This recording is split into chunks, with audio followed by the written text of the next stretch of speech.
Hello नमस्कार साथियों, Dushyant civil classes में आप सभी लोगों का स्वागत है, हार्दिक अभिनंदन है। और साथ ही साथ सूर्यकिरण बैच के अवलोक में भी आप सभी लोगों का स्वागत है और हार्दिक अभिनंदन है। आप लोग जान पा रहे हैं कि सूर्यकिरण बैच के माध्यम से लगातार शिक्षण अभिरुचि के संदर्भ में हम लोग मिलकर के अध्ययन और अध्यापन का कार्य प्रारंभ किए हुए हैं। हाल ही की चर्चा की बात हम लोग करें तो सूर्यकिरण बैच के माध्यम से यूनिवर्सिटी ग्रांट कमीशन को लेकर के हमने कैलकुलेशन की थी और हमने ऑलरेडी आपको बताया होगा कि यूनिवर्सिटी ग्रांट कमीशन को लेकर जो आपकी कैलकुलेशन होगी उसके दो पार्ट्स आपके सामने आएंगे, पार्ट 1 एंड पार्ट 2। तो आज की जो चर्चा रहेगी वो यूनिवर्सिटी ग्रांट कमीशन को लेकर ही रहेगी, लेकिन जो आपका विश्वविद्यालय अनुदान आयोग है उसका पार्ट 2 आपके सामने आएगा और पार्ट 2 में किस प्रकार के कैलकुलेशंस आपको करके चलनी है वो तमाम प्रकार की कैलकुलेशन यहां पर आपको क्या है बना करके चलनी पड़ेंगी। अच्छा, यूनिवर्सिटी ग्रांट कमीशन को लेकर के जो पार्ट 2 है, पार्ट 2 में हम आपको कुछ एडिशनल इंफॉर्मेशन भी देने जा रहे हैं। आपको चर्चा के साथ जब आप अपना जुड़ाव करोगे तो आपको ऐसा लग सकता है कि संभवतः है कि भैया आपके पाठ्यक्रम में नहीं लिखा हुआ है, लेकिन जो चर्चा हम आपके सामने रखेंगे इसका पूरा संबंध किसके साथ होगा? यूनिवर्सिटी ग्रांट कमीशन के साथ होगा। इस नाते आप लोगों की परम जिम्मेदारी बन जाती है, इस नाते आप लोगों का ये परम कर्तव्य बन जाता है कि यूनिवर्सिटी ग्रांट कमीशन को लेकर के आपकी जो कैलकुलेशन है वो वेरी कंप्लीट हो जानी चाहिए। यानी कि आपको अपनी पार्शियल कैलकुलेशन करके नहीं चलनी है, आपको अपनी very systematic, very scientific and very calculation क्या है आपको यहां पर करके चलनी पड़ेगी। ऐसा इस नाते हम कह रहे हैं कि कई बार आप लोगों की परीक्षाओं में होता क्या है कि जिस बिंदु को आपके पाठ्यक्रम में लिखा गया, कई बार ऐसा हो जाता है कि जिस बिंदु को आपके पाठ्यक्रम में दिखाया गया है उस बिंदु से थोड़ा अलग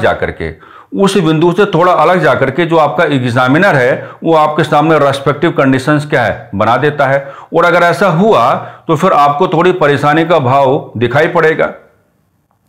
इस नाते अब हमको ये काम करके चलना पड़ेगा कि यूनिवर्सिटी ग्रांट कमीशन को तो हम कैलकुलेट करेंगे ही, जो उसकी फर्दर कैलकुलेशन आपकी बनती है, लेकिन फर्दर कैलकुलेशन के साथ साथ कुछ ऐसे इंस्टीट्यूशंस हैं, यानी कि कुछ ऐसे संस्थाएं हैं जिनका संबंध किसके साथ आप लेके चलेंगे? यूनिवर्सिटी ग्रांट कमीशन के साथ भी लेके चलेंगे और यूनिवर्सिटी ग्रांट कमीशन के से थोड़ा दूर की यात्राएं भी आपको करके चलनी पड़ेंगी। वो दूर की यात्राएं किस प्रकार से आपके सामने आएंगी वो हम अभी आपको क्या बता देंगे। फाइनली शुरुआत कहां से की जाए, यानी कि पार्ट 2 की जो शुरुआत है, जो आपका इनिशियल ग्राउंड है, आप इनिशियल ग्राउंड जो है वो कहां से लेकर के चलेंगे, यानी कि किस प्रकार की आपके यहां पर जो है वो रेस्पेक्टिव कैलकुलेशन आ जानी चाहिए। जैसे मान लीजिए आपने क्या कहा, सबसे वो आपको कहां फंसा सकता है। मान लीजिए आपने क्या कहा, आपने कहा यूनिवर्सिटी ग्रांट कमीशन आपने कहा, यूनिवर्सिटी ग्रांट कमीशन आपने कहा, ठीक है, कोई दिक्कत वाली बात नहीं है। अब आपको देखिए वो कहां पे फंसाएगा कि आपको एक चुनाव करना पड़ेगा अपनी परीक्षा में। आपको क्या करना पड़ेगा? एक चुनाव करना पड़ेगा। तो इसको हम क्या कह देते हैं? चुनाव का ग्राउंड कह देते हैं, यानी कि चुनाव का क्या है धरातल इसको कह देते हैं। अब चुनाव के धरातल में वो आपको किस प्रकार से परेशान करने की कोशिश करेगा?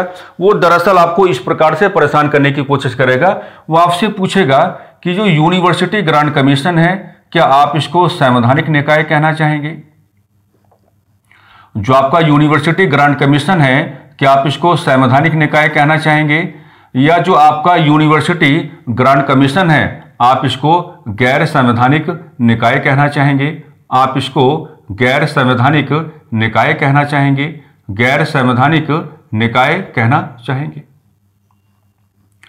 तो यहां आपको वो फंसाने की कोशिश करेगा। और अगर आप लोगों का एग्जामिनर यहां आपको फंसाने की कोशिश करेगा तो हमको लगता है कि फिर आपको सावधान होने की आवश्यकता है। फिर आपको क्या सावधान होने की आवश्यकता है? आप इस चीज का इलाज कैसे करेंगे? इस चीज का इलाज आप ऐसे करेंगे कि यूनिवर्सिटी ग्रांट कमीशन के साथ आप क्या जोड़ेंगे? आप जोड़ेंगे संसद की कार्यवाही या संसद का कानून जोड़ लेंगे, या ऐसे लिख लेते हैं इसको, संसद की कानूनी कार्यवाही आप यहां पर क्या है मेरे प्यारे साथियों जोड़ के चलेंगे। और संसद की कार्यवाही यानी कि संसद की कानूनी कार्यवाही का मतलब क्या होगा कि संसद अपनी सत्ता का प्रयोग करते हुए क्या करेगी, यूनिवर्सिटी ग्रांट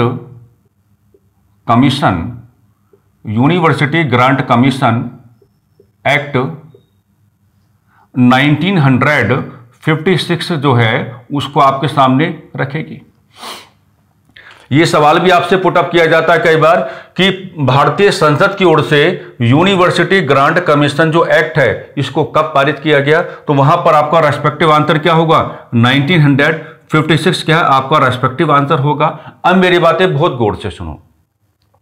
आप लोग देख पा रहे हो कि अगर मामला यूनिवर्सिटी ग्रांट कमीशन के फॉर्मेटिव ग्राउंड का है, यानी कि विश्वविद्यालय अनुदान आयोग के गठन के धरातल को अगर आप कैलकुलेट कर रहे हो, तो फिर आपको अगर ये बताना है कि ये अपने आप में संवैधानिक निकाय है, तो अगर आप इसको ये बताना चाहोगे कि ये अपने आप में एक संवैधानिक निकाय है, यानी कि it is a one type of constitutional body, तो फिर आपको ये बताना पड़ेगा कि भारतीय संविधान में इसको लेकर के डिस्कशन है।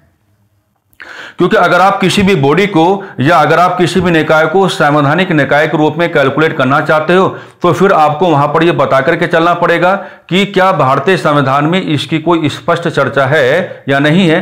तो देखो, भारतीय संविधान में इसकी कोई स्पष्ट चर्चा नहीं है, इस नाते बड़े प्यार के साथ आपको कहना पड़ेगा सवाल में कि हम इसको संवैधानिक निकाय मान के नहीं चलेंगे, हम इसको संवैधानिक निकाय मान के नहीं चलेंगे, हम इसको गैर संवैधानिक निकाय मान के चलेंगे। क्योंकि एक तरीका यह भी है ना, एक तरीका यह भी है कि इसका जो उद्भव हुआ है या इसकी जो स्थापना हुई है वो भारतीय संसद द्वारा बनाए गए एक कानून के माध्यम से हुई है, भारतीय संसद द्वारा बनाए गए एक कानून के माध्यम से हुई है। भारतीय संविधान में इसकी कोई स्पष्ट चर्चा नहीं है, क्योंकि पार्लियामेंट्री जो एक एक्शन है उसका जुड़ाव आपको यहां पर मिलता है। तो आप इसको क्या है बड़े प्यार के साथ क्या कह के चलेंगे कि ये अपने आप में क्या है, गैर संवैधानिक निकाय है, ये अपने आप में क्या है, गैर संवैधानिक निकाय है।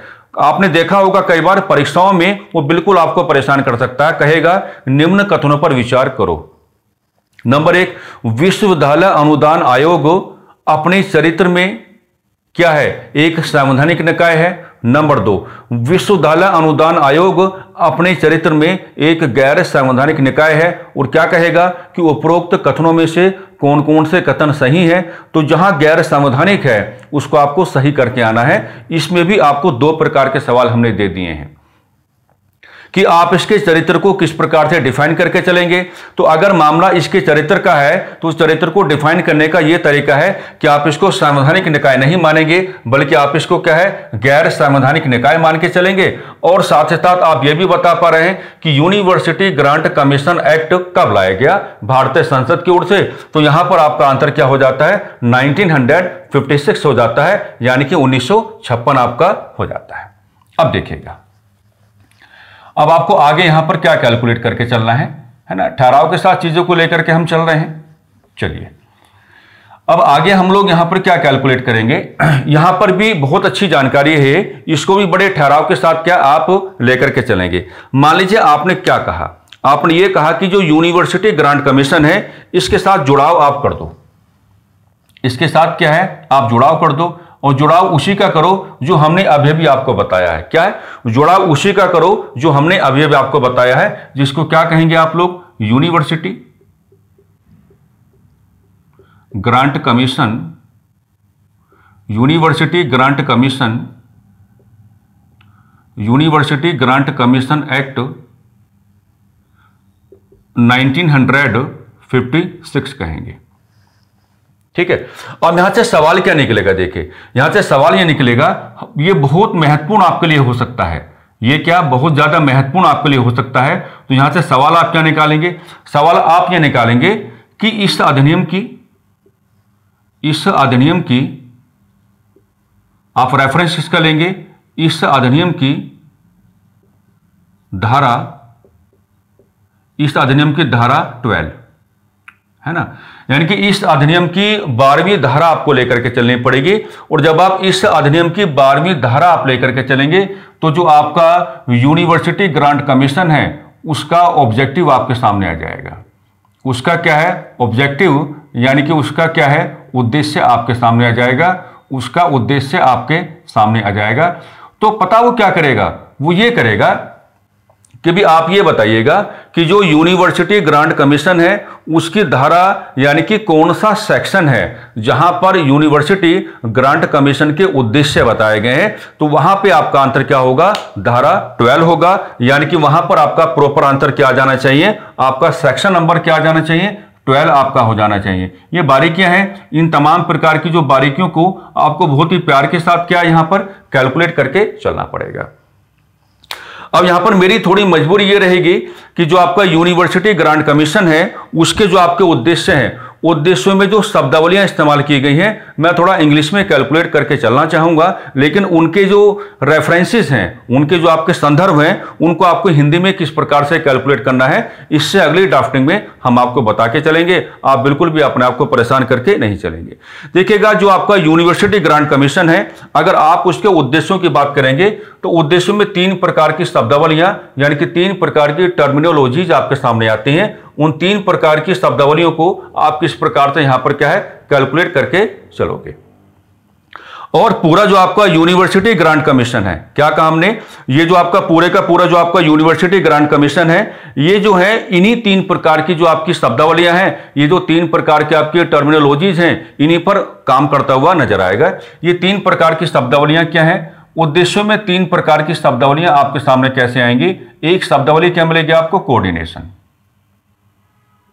अब इसको हम अपने हिसाब से कैलकुलेट कर लेंगे। अभी एक शब्दावली क्या मिलेगी आपको, डिटर्मिनेशन। एक शब्दावली क्या मिलेगी आपको, डिटर्मिनेशन मिलेगी। और एक शब्दावली क्या मिलेगी आपको, मेंटेनेंस मिलेगी। एक शब्दावली क्या मिलेगी आपको, मेंटेनेंस मिलेगी। एक शब्दावली क्या मिलेगी आपको, मेंटेनेंस मिलेगी। यानी कि यूनिवर्सिटी ग्रांट कमीशन के जो उद्देश्य हैं, उन उद्देश्यों को अगर आप हमेशा हमेशा के लिए अपना बनाना चाहते हो तो इन तीनों प्रकार की शब्दावलियों को लेकर के नया खेल आपको खेलना पड़ेगा। और अगर आप नया खेल खेल जाते हो तो आपको रटने की कोई आवश्यकता पड़ेगी नहीं। लेकिन पहले ये जान लो कि यूनिवर्सिटी ग्रांट कमीशन के जो ऑब्जेक्टिव हैं, जो 3 प्रकार की शब्दावलियों की ओर से आपके सामने आते हैं, उनका डिस्कशन है कहां पर, तो उनका डिस्कशन अगर आपको बताना पड़ेगा तो डिस्कशन आप कहां लेके चलेंगे, यूनिवर्सिटी ग्रांट कमीशन एक्ट 1956 का जो सेक्शन 12 आपको दिखाई पड़ता है, वहां ये 3 प्रकार की शब्दावलियां क्या है आपको दिखाई पड़ती हैं। और ये 3 प्रकार की शब्दावलियां जो काम करेंगी, ये यूनिवर्सिटी एजुकेशन यानी कि विश्वविद्यालय स्तर आप ये कह पाएंगे कि विश्वविद्यालय स्तर की शिक्षा के संदर्भ में, विश्वविद्यालय स्तर की शिक्षा के संदर्भ में अब ये 3 प्रकार की शब्दावलियां मुझे आपको समझानी है और ड्राफ्टिंग है मेरे पास, बहुत प्यारी ड्राफ्टिंग है। उस ड्राफ्टिंग को आप क्या है थोड़ा समझने का कोशिश करेंगे, एक एक शब्दावलियों को उठा लेंगे। आइए किस तरीके से इसका व्यवहार आपको करना है, चलिए थोड़ा आगे बढ़ाते हैं डिस्कशन को और आसान बनाते हुए चलेंगे। ऐसा नहीं है कि भाई अगर मान लीजिए आप कक्षा के साथ अपना जुड़ाव करके चलेंगे और जुड़ाव करने के बाद भी अगर कठिनाई का धरातल आपके पास रह जाता है तो फिर चर्चा का अपने आप में कोई फायदा नहीं बनता है। तो इस हिसाब से हम थोड़ा इसको डिस्कस करने की बात करेंगे। आप देख पा रहे हैं कि जो प्रोग्राम है यानी कि जो उद्देश्य है उसमें एक शब्दावली आपको क्या मिलती है, कोऑर्डिनेशन। तो कोऑर्डिनेशन का मतलब क्या होगा, समन्वय स्थापित करना, समन्वय स्थापित करना। कोऑर्डिनेशन का मतलब क्या होगा, समन्वय स्थापित करना, समन्वय स्थापित करना। क्या करना, समन्वय स्थापित करना। अब देखिएगा आपको हम इस चर्चा को और आसान बनाएंगे। पहले आसान बनाने का बढ़िया तरीका क्या होगा, आपको 1857 का विद्रोह याद होगा। और जब 1857 के विद्रोह की असफलता का धरातल आप कैलकुलेट करने की बात करते हैं तो 1857 के विद्रोह में जो भारतीयों का प्रतिभाग है, यानी कि 1857 के विद्रोह में जो इंडियंस का पार्टिसिपेशन है, उसमें ये चीज कही जाती है कि इंडियंस के बीच कोई प्रॉपर कोऑर्डिनेशन नहीं दिखाई पड़ा, है ना। यानी कि दिल्ली से पार्टिसिपेशन आपको मिलता है, लखनऊ से पार्टिसिपेशन आपको मिलता है, कानपुर से पार्टिसिपेशन आपको मिलता है, झांसी से पार्टिसिपेशन आपको मिलता है, बिहार से पार्टिसिपेशन आपको मिलता है। तो ये जो ग्राउंड्स आप दिखा रहे हैं, है ना। तो यहां से जो लोग प्रतिभाग किए, कहां पर 1857 के विद्रोह के संदर्भ में जो अपना प्रतिभाग सुनिश्चित कराने की बात करते हैं, उनके बीच को म्यूचुअल कोऑर्डिनेशन नहीं था, यानी कि पारस्परिक समन्वय का कोई सकारात्मक धरातल नहीं दिखाई पड़ा। और जब पारस्परिक समन्वय का कोई सकारात्मक धरातल नहीं दिखाई पड़ा, है ना, तो हम योजनाएं अच्छी नहीं बना पाए।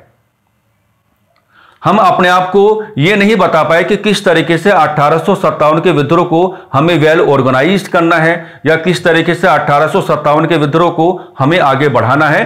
तो समन्वय बहुत ज्यादा क्या है, जरूरी हो जाता है। जैसे हम आपके लिए एक कार्य कर रहे हैं, है ना, हम आपके लिए एक कार्य कर रहे हैं, तो अगर हमारे और आपके बीच में कोई म्यूचुअल कोऑर्डिनेशन या पारस्परिक समन्वय नहीं बनेगा। पारस्परिक समन्वय का मतलब क्या होगा, जो हम आपको सिखाना चाहते हैं, अगर आप उसको सीखना चाहते हैं तो आप सीख जाएंगे, लेकिन अगर आप उसको सीखना ही नहीं चाहते हैं तो हम कितनी भी कोशिश क्यों ना कर लें, आप उसको नहीं सीख पाएंगे। तो कहते हैं कि पारस्परिक समन्वय स्थापित करना कई बार क्या बहुत ज्यादा जरूरी हो जाता है। यही कारण है कि यूजीसी जो आपका है, यानी कि जो आपका यूनिवर्सिटी ग्रांट कमीशन है, वो अपने उद्देश्यों में एक शब्दावली आपको देता है, जिसका मतलब क्या होगा, कोऑर्डिनेशन होगा। जिसका मतलब क्या होगा, आपका कोऑर्डिनेशन होगा। अगर आप इसको आप कैलकुलेट कैसे करेंगे, आइए इसको एक काम करते हैं, दो तरीके से डिवाइड कर लेते हैं। एक हम ले लेते हैं केंद्र स्तर, और एक हम क्या ले लेते हैं, राज्य स्तर। एक हम क्या लेते हैं, केंद्र स्तर, और एक हम क्या लेके चलेंगे, राज्य स्तर। राज्य स्तर, एक हमने केंद्र स्तर लिया और एक हमने क्या लिया, यहां पर राज्य स्तर हमने लिया। अब देखो मामला क्या है कि केंद्र स्तर पर आप एक काम करो, केंद्र स्तर पर क्या है, आप एक काम करो, ये कुछ सर्कल्स इस प्रकार से बना के दिखाओ। ये सारे के सारे जो सर्कल्स आपके होंगे, ये केंद्र स्तर के लिए ही कार्य करेंगे। ये सारे के सारे जो आपके सामने सर्कल्स होंगे, ये क्या है, ये केंद्र स्तर के लिए ही क्या है, कार्य करके चलेंगे। तो ये सारे के सारे जो हमने सर्कल्स आपके सामने बनाए हैं, ये सारे के सारे जो सर्कल्स हमने आपके सामने बनाए हैं, इन सर्कल्स को क्या है, रिप्रेजेंट करना सीखो। और जब आप इन सर्कल्स को रिप्रेजेंट करना सीखोगे तो आप कह सकते हैं कि ये क्या हमने मान लिए कि केंद्र स्तर की हमने क्या मान ली है, यूनिवर्सिटीज मान ली है। ये हमने केंद्र स्तर के क्या मान ली है, यूनिवर्सिटीज मान ली है, जिनको आप कह सकते हैं सेंट्रल यूनिवर्सिटीज, आप इनको कह सकते हैं बड़े प्यार के साथ। बड़े प्यार के साथ आप इनको क्या कह सकते हैं, सेंट्रल यूनिवर्सिटीज आप इनको कह सकते हैं। तो केंद्र स्तर पर जो तमाम प्रकार की यूनिवर्सिटीज आपको दिखाई पड़ रही हैं, अगर हम इनके उद्देश्यों को लेकर के चलें कि कोऑर्डिनेशन, तो कोऑर्डिनेशन का मतलब क्या होगा कि ये जो केंद्र स्तर की तमाम प्रकार की यूनिवर्सिटीज आपको दिखाई पड़ रही हैं, इन तमाम प्रकार की यूनिवर्सिटीज के मध्य क्या है, एक पारस्परिक क्या है, आप समन्वय का धरातल स्थापित करेंगे। एक पारस्परिक क्या है, आप समन्वय का धरातल स्थापित करेंगे। एक पारस्परिक क्या है, समन्वय का धरातल आप लोग स्थापित करेंगे, है ना। एक पारस्परिक समन्वय का यहां पर क्या है, यानी कि म्यूचुअल कोऑर्डिनेशन का क्या है, आपको यहां पर एक धरातल स्थापित करना पड़ेगा। इसका बड़ा फायदा क्या होगा, इसका बड़ा फायदा यह होगा कि मान लीजिए केंद्र स्तर पर कोई विश्वविद्यालय है, यानी कि कोई क्या है, यूनिवर्सिटी है, अगर वो अपने यहाँ पर कोई शिक्षा प्रोग्राम को लेकर के लाती है, नया कोई शिक्षा प्रोग्राम लेकर के आती है, और उस नए शिक्षा प्रोग्राम को लेकर के उसकी योजनाएं क्या है, उसकी प्लानिंग्स क्या है, किस तरीके से उसने उसको वेल ऑर्गेनाइज किया है, और अगर उस नए शिक्षा प्रोग्राम के संदर्भ में केंद्र के स्तर पर कोई यूनिवर्सिटी एक अच्छी सफलता को प्राप्त कर जाती है, तो ऐसे में यूजीसी आपको यह समझाना चाहता है कि भैया जिस विश्वविद्यालय ने किसी भी नए प्रकार के शिक्षा प्रोग्राम को लेकर के नई ऊंचाइयां छुई हैं, नई प्रकार की सफलताओं को छूने का कार्य किया है, तो वो जो उसके प्रोग्राम्स थे, वो जो उसकी योजनाएं थी, कहने का मतलब क्या है, वो जो उसकी योजनाएं थी नए प्रकार के शिक्षा प्रोग्राम के संदर्भ में, तो उन तमाम प्रकार की योजनाओं को बाकी विश्वविद्यालयों के साथ क्या करे, शेयर करके चले। उन तमाम प्रकार की योजनाओं को क्या है, बाकी विश्वविद्यालयों के साथ क्या है, शेयर करके चले। अब इसमें आपको लग रहा होगा, तो इससे तो क्या हो जाएगा, आप ये कहने का कोशिश करेंगे, है ना, आपके मन में बात आ सकती है कि मान लीजिए अगर कोई यूनिवर्सिटी नए प्रकार के शिक्षा प्रोग्राम को लेकर के अपनी योजनाओं के बल पर अगर उसने बड़ी बड़ी कामयाबियां हासिल की है, तो बाकी किसी को क्यों बताए, बताना चाहिए, बताना चाहिए। क्योंकि हर विद्यार्थी जो है, ये जो आप दिखा रहे हैं ना बड़े बड़े सर्कल, ये क्या है, ये विद्यार्थियों की सुविधाएं हैं। हो सकता है कि कोई विद्यार्थी इस यूनिवर्सिटी में बैठ के पढ़ रहा हो सकता है कि कोई विद्यार्थी इस यूनिवर्सिटी में बैठ के पढ़ रहा हो सकता है कि कोई विद्यार्थी इस यूनिवर्सिटी में बैठ के पढ़ रहा हो सकता है कि कोई विद्यार्थी इस यूनिवर्सिटी में बैठ के पढ़ रहा हो। तो अगर कोई एक विश्वविद्यालय किसी शिक्षा प्रोग्राम को लेकर के बड़ी सफलताएं छूता है या उसको आसान बनाने का कार्य करता है, तो ऐसे में कोऑर्डिनेशन का मतलब यह हो जाता है कि भाई आप उन तमाम प्रकार की योजनाओं को, तमाम प्रकार की अपनी प्लानिंग्स को क्या है, बाकी यूनिवर्सिटीज के साथ शेयर करके चलेंगे, ताकि बाकी जो यूनिवर्सिटीज हैं वो अपने अंदर के जो विद्यार्थीगण हैं उनको भी इसी प्रकार के क्या है, सहूलियत देने का कार्य करें। तो पारस्परिक समन्वय यानी कि जो म्यूचुअल आपका कोऑर्डिनेशन है, उसकी ताकत तो होती है, ऑलरेडी हम आपको बता चुके हैं। तो एक पर्पस तो आप ये बता के चलेंगे।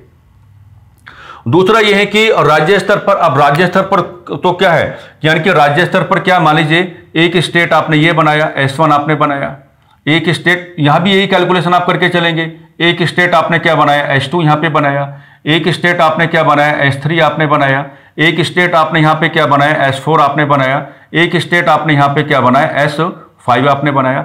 और आप जान पा रहे हैं कि प्रत्येक राज्य के अंदर क्या है, अलग अलग प्रकार की यूनिवर्सिटीज आपको दिखाई पड़ेंगी। प्रत्येक राज्य के अंतर्गत क्या है, अलग अलग प्रकार की यूनिवर्सिटीज आपको दिखाई पड़ेंगी।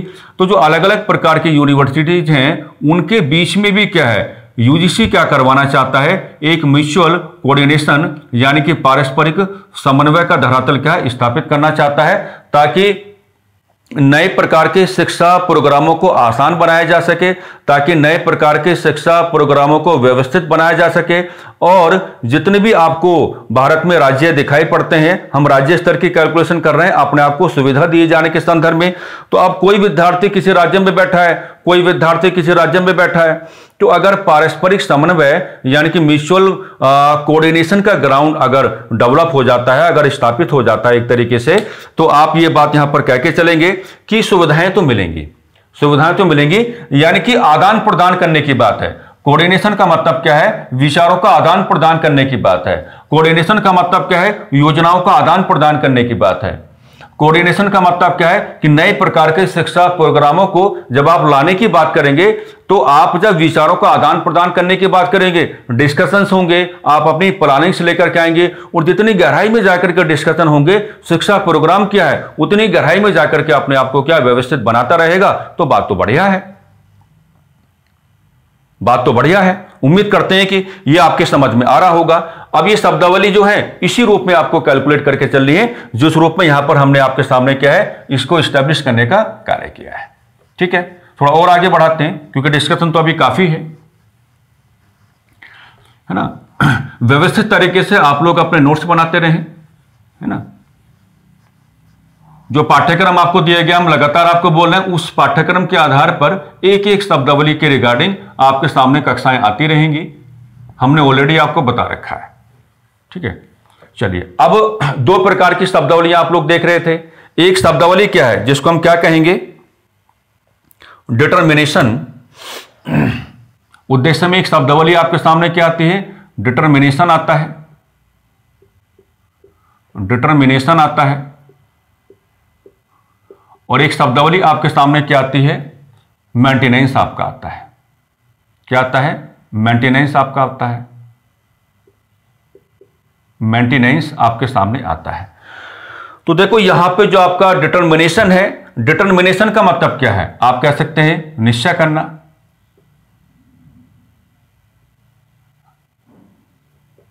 या आप और भी अच्छा कह सकते हैं कि निर्धारित करना, निर्धारित करना, है ना। मेंटेनेंस का मतलब क्या होता है, मेंटेनेंस का मतलब क्या होता है कि भैया जो भी आपके, देखिए जो भी आपके शिक्षण संस्थान हैं, जो भी आपके क्या शिक्षण संस्थान हैं, अब शिक्षण संस्थान का तो अपना क्या होता है, इंफ्रास्ट्रक्चर होता है ना। शिक्षण संस्थान के पास क्या होता है, अपना इंफ्रास्ट्रक्चर होता है। शिक्षण संस्थान के पास क्या अपना एक इंफ्रास्ट्रक्चर होता है, बड़ी बड़ी बिल्डिंग्स आपको दिखाई पड़ती हैं। तो जो बड़ी बड़ी बिल्डिंग्स आपको दिखाई पड़ती हैं, जो इंफ्रास्ट्रक्चर होता है, तो भैया वहां पे क्या होगा, कुछ नुकसान भी तो होगा ना। जब आप लगातार उसको प्रयोग में लाते रहेंगे तो क्या होगा, नुकसान होगा, है ना। तो इन प्रकार की शब्दावलियों को आप किस प्रकार से कैलकुलेट करने की बात करोगे कि अगर मामला डिटरमिनेशन का है, निर्धारित करने का है, या अगर मामला क्या है, मेंटेनेंस का है, तो मेंटेनेंस का मतलब क्या होगा कि भैया जो नुकसान हो रहे हैं आपको, उसके संदर्भ में यूजीसी आपको क्या देगा, सजेशन देगा, यानी कि क्या देने का कार्य करेगा, सुझाव देने का कार्य करेगा। सुझाव का मतलब क्या होगा, सुझाव का मतलब यही होगा ताकि नुकसानों को नियंत्रित किया जा सके, ताकि नुकसानों को नियंत्रित किया जा सके, ताकि नुकसानों को क्या है, नियंत्रित किया जा सके। ये हमने थोड़ा कठोर व्यवहार कर दिया है, क्योंकि नुकसान कभी नियंत्रित तो होते नहीं है, लेकिन फिर भी आप कह सकते हैं ताकि नुकसानों को नियंत्रित किया जा सके। ये थोड़ा कठोर व्यवहार है, थोड़ा सरल व्यवहार कर लेते हैं, ताकि नुकसानों को सीमित किया जा सके। हमने दोनों प्रकार के व्यवहार कर लिए हैं, ताकि नुकसानों को सीमित किया जा सके, ताकि नुकसानों को सीमित किया जा सके, ताकि नुकसानों को सीमित किया जा सके। ठीक है, तो मेंटेनेंस का मतलब ये हो जाएगा, और डिटरमिनेशन का मतलब क्या हो जाएगा भाई, डिटरमिनेशन का मतलब ये हो जाएगा कि निर्धारित करना। निर्धारित करना, क्या निर्धारित करना, कि शिक्षा की गुणवत्ता कैसे बढ़ाई जाए, शिक्षा की गुणवत्ता कैसे बढ़ाई जाए, शिक्षा की गुणवत्ता कैसे बढ़ाई जाए। ओके, शिक्षा की गुणवत्ता कैसे बढ़ाई जाए, या हम ये भी कह सकते हैं कि विश्वविद्यालय स्तर की शिक्षा को व्यवस्थित, विश्वविद्यालय स्तर की शिक्षा को व्यवस्थित आसान बनाते हुए।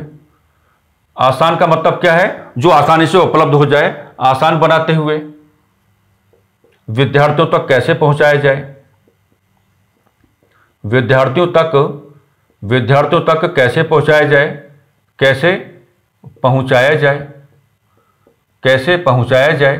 तो इसका मतलब क्या हो जाएगा, आपका डिटरमिनेशन का मतलब हो जाएगा, है ना। यानी कि आप देख पा रहे हैं कि डिटरमिनेशन का मतलब निर्धारित करना, निश्चय करना, निर्धारित करना। शिक्षा की गुणवत्ता कैसे आप बढ़ाएंगे, विश्वविद्यालय स्तर की शिक्षा को आप कैसे अनुशासित, व्यवस्थित करेंगे, और कैसे आसान बनाते हुए से आप विद्यार्थियों तक पहुंचाएंगे। तो इसके लिए क्या बनाना, योजनाएं बनाना।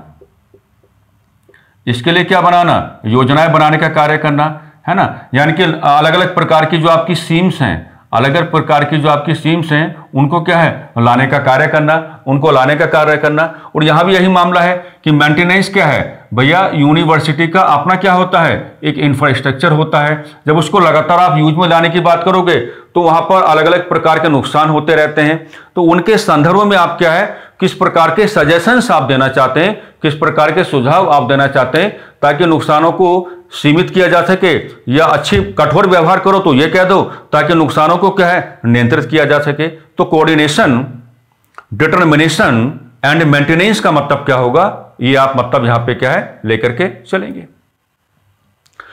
तो ये सारी बात हमने आपको बताने की बात की, और जिस तरीके से आज की चर्चा का शुरुआत हुआ है, तो शुरुआत से ही हमने सवाल जोड़ने शुरू कर दिए थे, लेकिन ये जो शब्दावलियां हैं अब संभवतः आपको एग्जामिनेशन हॉल में किसी प्रकार की परेशानी देने का कार्य नहीं करेंगी। अब आपको भी तो अपनी कैलकुलेशन करके चलनी है ना, कि आप इनको किस रूप में समझते हो, और जिस रूप में आप समझते हो तो हम तो आपसे ये कहेंगे उसी रूप में आप इनके नोट्स बना के चलो, क्योंकि जो आपका व्यक्तिगत नोट्स है ना, वही आपका है। और अगर आप इन तमाम प्रकार की चीजों के प्रति समझ विकसित करते हुए आप अपने खुद के नोट्स बनाने का कार्य अगर करने लगे ना, तो फिर आपकी कहानी अपने आप ही क्या हो जाएगी, बढ़िया बन जाएगी। आपकी कहानी अपने आप ही क्या हो जाएगी, बढ़िया बन जाएगी। आपकी कहानी अपने आप ही क्या हो जाएगी भाई, बढ़िया बन जाएगी। किसी प्रकार की दिक्कत में आने की क्या है, आपको कोई परेशानी नहीं पड़ेगी। आइए थोड़ा सा डिस्कशन को और यहीं पर क्या है, अभी जो उद्देश्य है इसी में थोड़ा सा डिस्कशन को और हम आगे बढ़ा देते हैं। अच्छा, एक काम करो, एक तरफ क्या लिखो, यूजीसी यानी कि यूनिवर्सिटी ग्रांट कमीशन, और एक तरफ क्या लिखो, केंद्र, और एक तरफ क्या लिखो, राज्य। ठीक है, और केंद्र और राज्य पर जितने भी आपको क्या दिखाई पड़ते हैं, विश्वविद्यालय आपको दिखाई पड़ते हैं, विश्वविद्यालय आपको दिखाई पड़ते हैं। ठीक है, अब विश्वविद्यालय का मतलब क्या है? एडुकेशन। विश्वविद्यालय का मतलब क्या है? एडुकेशन। विश्वविद्यालय का मतलब क्या है? एडुकेशन। तो केंद्र और राज्य में जितने भी आपको विश्वविद्यालय आपको दिखाई पड़ रहे हैं, है ना, और विश्वविद्यालय का मतलब क्या हो जाता है? शिक्षा ही है, एडुकेशन है। तो इनके संदर्भ में जो यूजीसी है ना, वो कैसे काम करती है? एज अ वॉच डॉग के रूप में कार्य करती है। एज अ वॉच डॉग के रूप में कार्य करती है। एज अ वॉच डॉग के रूप में कार्य करती है। अब सवाल वो कैसे पूछेगा? सवाल ऐसे पूछेगा कि विश्वविद्यालय स्तर की शिक्षा में या विश्वविद्यालय स्तर की शिक्षा के संदर्भ में निम्न में से ऐसा कौन सा इंस्टीट्यूशन है जो एज अ वॉच डॉग कार्य करता है? क्या कहा? एज अ वॉच डॉग कार्य करता है।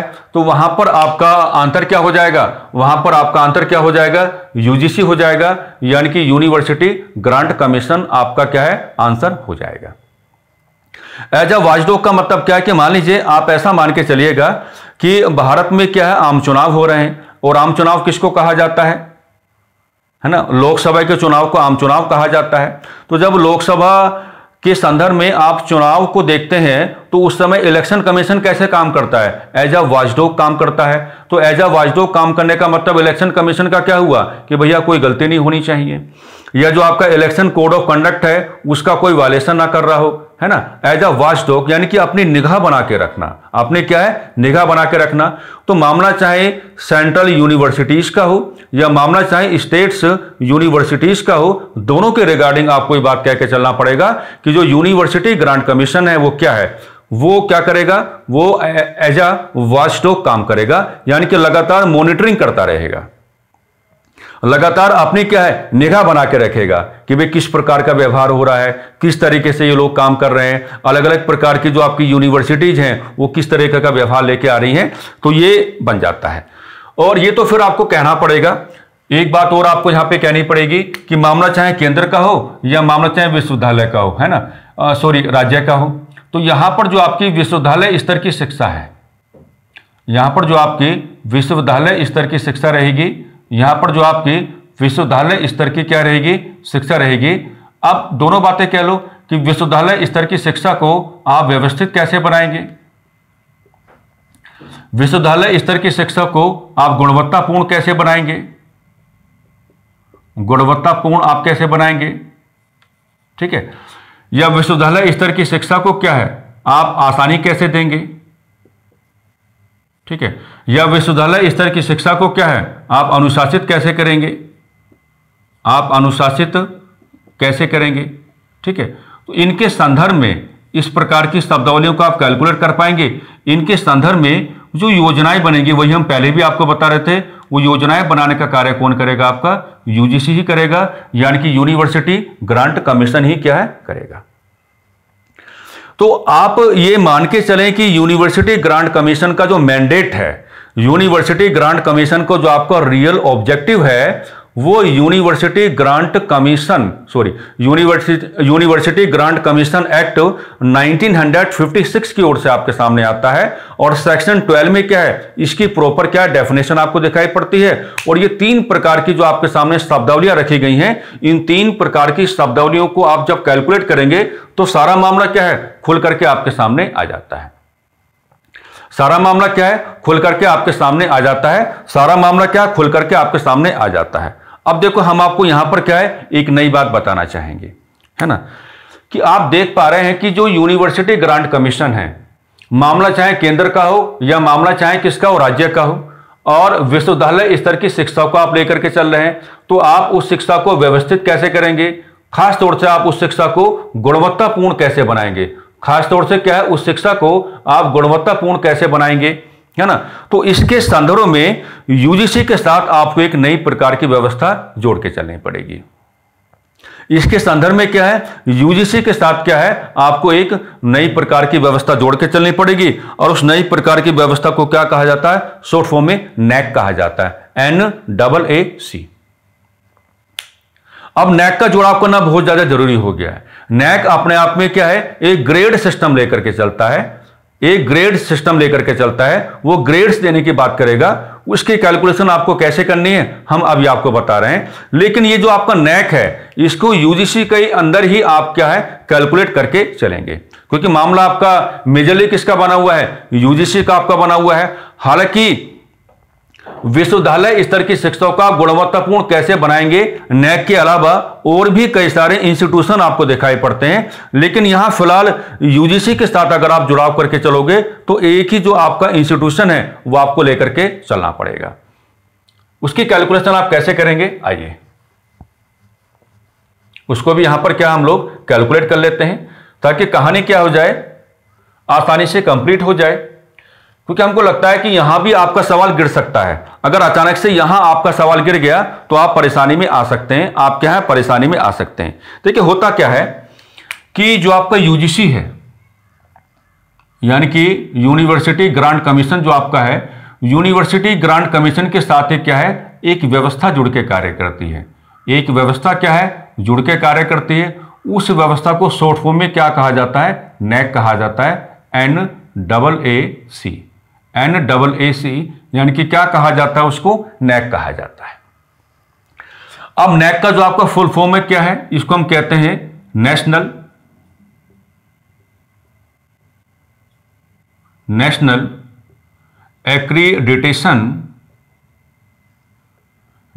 एक्रीडिटेशन एंड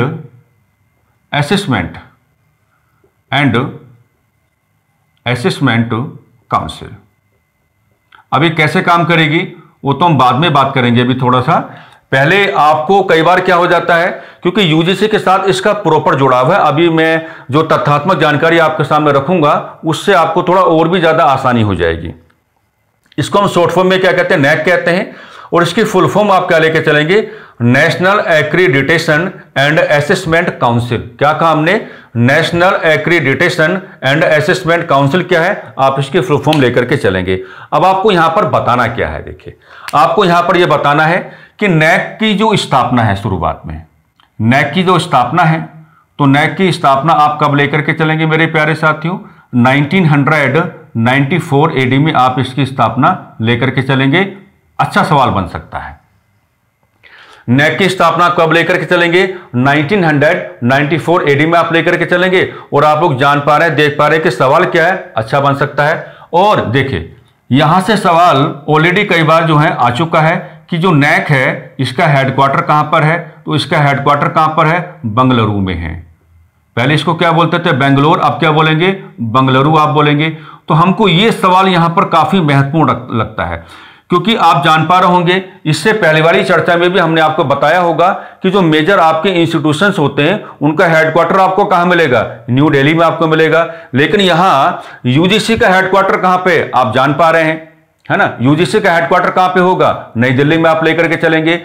लेकिन यहां पे जो नैक है, नैक का हेडक्वार्टर आप कहां लेके चलेंगे, बंगलुरु में आप लेकर के चलेंगे। और इसकी स्थापना कब होती है, 1994 में क्या है, इसकी स्थापना का ग्राउंड आपके सामने आता है। अब आपको यहां पर क्या क्या कहना है, पहले देखो कि जो नैक है, तो सबसे पहले आप ये कहेंगे कि इसकी स्थापना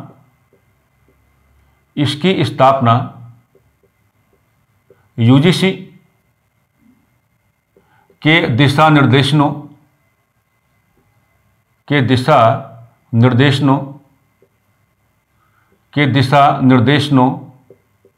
के अंतर्गत हुई। ठीक है, क्योंकि ये बिंदु है, इसी नाते हमने इसका प्रॉपर जुड़ाव किसके साथ किया, यूजीसी के साथ किया।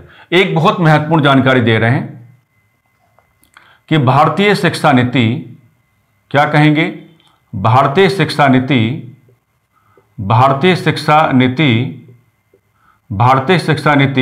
1986 में भी इसकी महत्ता पर जोर दिया गया। इसकी महत्ता पर फोकस किया गया, या इसकी महत्ता पर जोर दिया गया। इसकी महत्ता पर जोर दिया गया। ठीक है, अगली बात आप यहां पर यह बता करके चलेंगे कि जो आपका यूजीसी के साथ आपने नैक को जोड़ने की बात की है, तो हम यहां पर आपको यह बताएंगे कि इसका एक, पहले लिख लेते हैं, इसका एक फंडिंग ग्राउंड होता है। इसका एक फंडिंग क्या होता है? ग्राउंड होता है। ठीक है।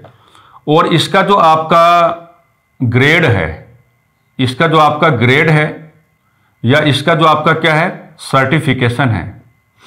इसका जो आपका ग्रेड है या इसका जो आपका सर्टिफिकेशन है, ये कई बार पूछा गया है। उसकी जो वैलिडिटी होती है, उसकी जो आपके क्या होती है? वैलिडिटी होती है, वो कितना होता है? 5 to 7 ईयर्स तक होता है। 5 से 7 साल तक आपका क्या है? होता है। अब मामला क्या है? मामला यह है कि यहां पर जो है कि जो आपने कहा कि नैक का मतलब क्या होगा? National accreditation and assessment council.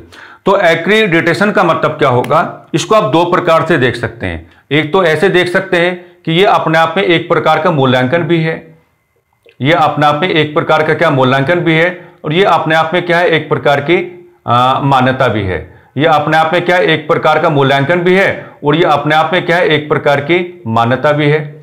मूल्यांकन और मान्यता का मतलब क्या है कि जो अलग अलग प्रकार की यूनिवर्सिटीज हैं, उनमें जो अलग अलग प्रकार के शिक्षा प्रोग्राम आपके सामने आ रहे हैं, तो उन तमाम प्रकार के शिक्षा प्रोग्रामों को मूल्यांकन करना और उसके बाद क्या देना? अपना मान्यता एक प्रकार से दे करके चलना। तो यहां पर जो आपका एक्रीडिटेशन है, ये कार्य किसके लिए करता है? ये यूजीसी के लिए कार्य करता है, ये यूजीसी की ओर से कार्य करता है, ये यूजीसी के अंतर्गत कार्य करता है। आप इसको ऐसा कह सकते हैं। हालांकि कई बार इसको ऑटोनोमस बॉडी भी बोला जाता है, लेकिन जुड़ाव तो आपको किसके साथ लेकर के चलना पड़ेगा? यूजीसी के साथ ही आपको इसका जुड़ाव लेकर के चलना पड़ेगा। यानी कि विश्वविद्यालय स्तर की जो आपकी शिक्षा है, उसमें जो नए प्रकार के शिक्षा प्रोग्राम लाए जा रहे हैं या जो आपके पुराने शिक्षा प्रोग्राम चल रहे हैं, उनका एक तरीके से ऑडिट करना, उनका एक तरीके से क्या? ऑडिट करना। और उनका एक प्रकार से ऑडिट करते हुए फाइनली बाद में क्या देना? फाइनली बाद में क्या देना? फाइनली बाद में एक सर्टिफिकेशन देना, या फाइनली बाद में क्या देना? ग्रेड देना, है ना। फाइनली बाद में क्या? ग्रेड देना या सर्टिफिकेशन देना। जैसे ग्रेड आपको क्या मिलेगा?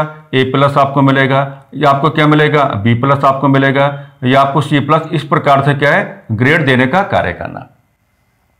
अब इसका मतलब ये होता है कि आप मेरे भाव को समझ पा रहे होंगे कि जो पुराने शिक्षा प्रोग्राम है, उनका भी एक प्रकार से ऑडिट करके चलना, और जो आपके नए प्रकार के शिक्षा प्रोग्राम है, उनका भी क्या है? एक प्रकार से ऑडिट करके चलना। यानी कि यूजीसी के अंडर में जो केंद्र में और राज्य में तमाम प्रकार की यूनिवर्सिटीज हैं, उनमें जो आपके पुराने शिक्षा प्रोग्राम हैं, उनका भी ऑडिट करके चलना एक प्रकार से। इसको कहेंगे एजुकेशनल ऑडिट। और जो आपके नए प्रकार के शिक्षा प्रोग्राम हैं, उनका भी एक तरीके से क्या है? एजुकेशनल ऑडिट करके चलना, और बाद में क्या देना? एक ग्रेड दे करके चलना। बाद में क्या? ग्रेड दे करके चलना। अब ग्रेड जो है इस प्रकार से आपके सामने आता है, जिस प्रकार से हमने आपको बताया है। अब इसमें क्या है? फंडिंग ग्राउंड का मतलब क्या होगा? फंडिंग ग्राउंड का मतलब यह होगा कि ग्रेड जितना ज्यादा अच्छा होगा, ग्रेड जितना ज्यादा प्रभावशाली होगा, या जितना अधिक क्या होगा? प्रभावशाली होगा। ग्रेड जितना अधिक प्रभावशाली होगा, ग्रेड जितना अधिक क्या होगा? प्रभावशाली होगा।